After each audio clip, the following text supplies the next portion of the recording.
Hello बच्चों, चलो इस प्रश्न को पढ़ते हैं। इस प्रश्न में पूछा गया है PCl5 गैस है जो आपके पास में PCl3 प्लस Cl2 के साथ में इक्विलिब्रियम में है।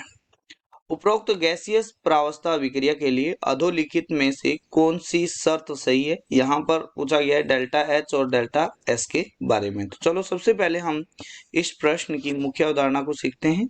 मुख्य अवधारणा के अंदर हमारे पास में आता है कि भाई कोई भी वियोजन की अभिक्रिया होती है, वियोजन की अभिक्रिया अभिक्रिया उष्माशोषी होती है, उष्माशोषी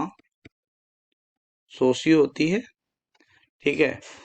और हमारे पास में यहाँ पर वियोजन की अभिक्रिया है क्योंकि ये आपके पास में PCl5 है, वो टूट कर दो मॉलिक्यूल बना रहे हैं। ठीक है। और यदि हमारे पास में यदि अभिक्रिया में गैसीय मोलों की संख्या संख्या बढ़ती है तो एंट्रोपी बढ़ती है, तो एंट्रोपी भी बढ़ती है। ये हमारे पास में इसकी मुख्य अवधारणा हो गई। ठीक है। तो यहाँ पर आपके पास में दिया हुआ PCl5 और ये आपके पास में वियोजित होके PCl3 प्लस Cl2 के अंदर वियोजित हो रहा है।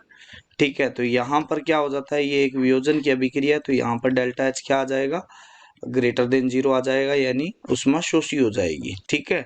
और दूसरी चीज यहाँ पर आ रही है कि गैसीय मोलों की संख्या, तो यहाँ पर अगर डेल्टा Ng की बात करें, गैसीय मोलों की संख्या में परिवर्तन, तो अगर हमारे पास में देखा जाए तो अभी उत्पाद की साइड में 2 मोल है, 1 मोल PCl3 का, 1 मोल Cl2 का, और अभिकारक साइड 1 मोल है। तो यहाँ पर डेल्टा Ng का मान क्या आ गया, प्लस में 1 आ गया।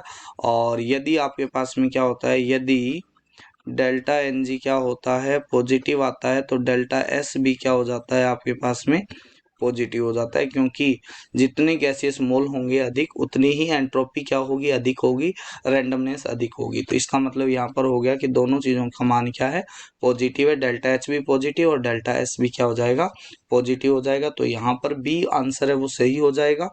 आशा करते हैं मुख्य अवधारणा के आधार पर आपको इस प्रश्न का उत्तर समझ में आया होगा। धन्यवाद।